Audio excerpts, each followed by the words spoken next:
बिहार के चुनावी बिसात में चाचा पर भतीजा भारी पड़ रहा है। एनडीए के 40 सीटों का बंटवारा हो चुका है, जिसमें भाजपा को 17, जदयू को 16, लोजपा रामविलास को 5, हम पार्टी को 1 और उपेंद्र कुशवाहा को 1 सीट मिली है, जिसमें भतीजे चिराग पासवान को 5 सीटें मिली है।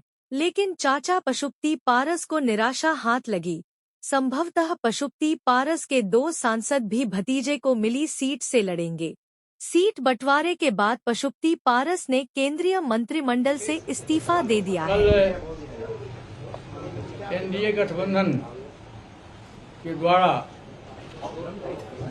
बिहार में 40 लोकसभा सीटों के लिए किस दल को कितना सीट मिलेगा, इसकी घोषणा हो गई।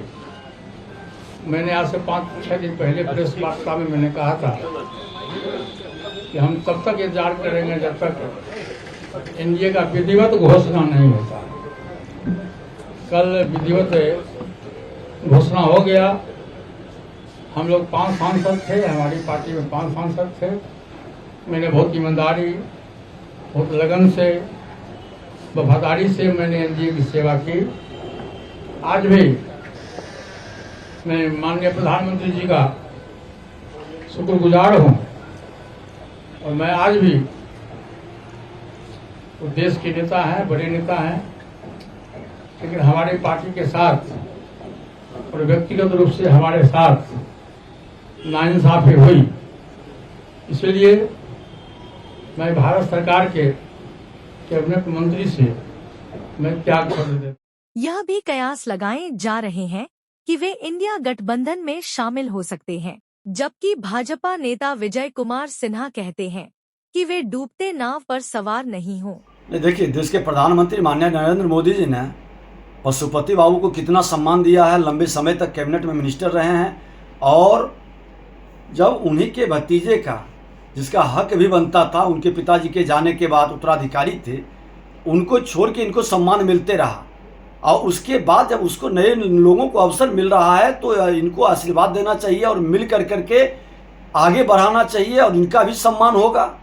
देश के प्रधानमंत्री नरेंद्र मोदी जी पुराने का भी स्वागत करते हैं, नए का भी अभिनंदन करते हैं, पुराने को सम्मान भी देते हैं और भारतीय जनता पार्टी सबको लेके चलती है।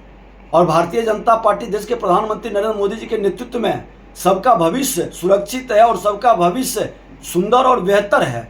ये माहौल में जो व्यक्ति अपने लीक से हटेंगे, डूबती हुई नाव में बैठेंगे, तो वो भी अपना भविष्य जानते हैं कि क्या होगा। और युग बदलता है, जनरेशन बदलती है, तो लोगों को उसके साथ एडजस्ट भी करना चाहिए।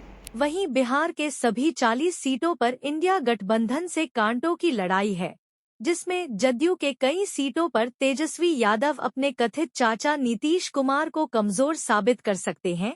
वैसे पीएम मटेरियल बने कथित पलटू चाचा को भाजपा ने 16 सीटें देकर बता दिया कि अब इससे आगे कभी मत सोचो। देखना है 4 जून को चाचा अब भतीजा पर कितना भारी पड़ते हैं।